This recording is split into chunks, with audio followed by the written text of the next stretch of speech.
There's been a huge amount of change in the innovation ecosystem just in the last 5 years. Rather than $500,000 companies can source through angels and incubators and accelerators, these companies need to raise $3 to $5 million to allow them to achieve their full potential. And that's the space in which Starfish Ventures plays. Since Starfish started in 2001, we've raised $400 million across 3 technology funds, and we've invested in 50 technology companies. One of the unique things of Starfish is that we invest in both life science and IT. And the reasons for that is basically to give us a balanced portfolio and to withstand technology cycles. And we'll be really targeting those companies that have got some real proof points of success. They're much safer investments because generally they've already achieved some success around their go-to-market strategy. To do what we do, to make good investments, to drive good economic outcomes, and most importantly, achieve exits, you've got to be an experienced venture capital manager. I did science at Monash University in the 1980s, spent a couple of years working as a research analyst for a stockbroking firm, and then moved into corporate finance. I'm a molecular biologist by training and was head of the Department of Molecular Biology at the Victorian Institute of Animal Science. I got involved with Starfish Ventures after my company was acquired by Google in 2007. We've doubled, actually, our worldwide employee numbers in the last 18 months. We have the majority of our team in San Francisco today, which is headquarters. We've obviously been with the company through a huge growth period.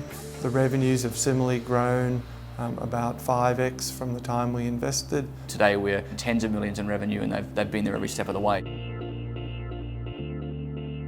We found that combination of the fund size and their experience in the medical device space were the things that set Starfish aside. There's lots of inherent advantages about investing in life sciences. I think it's an industry where Australia has some real track records of success. If you're successful, you've got a patent, which is almost a monopoly position for 20 years.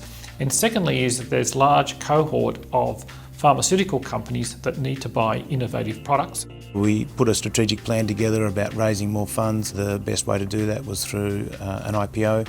So we worked with Starfish and raised $18.5 million. We've had significant growth in the last financial year, increasing our revenues by about 2.5 times.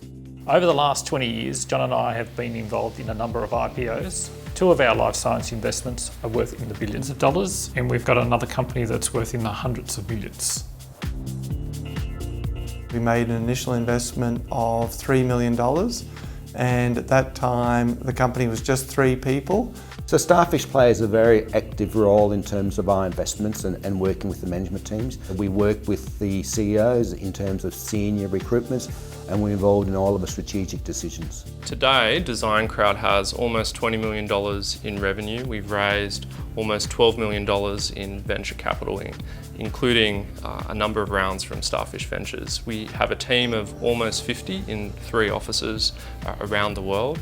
We have almost 500,000 designers and customers and designers in over 100 countries around the world. Starfish's capital has really been the rocket fuel that has powered our international growth, and that capital combined with Starfish's strategic support has been key to our success.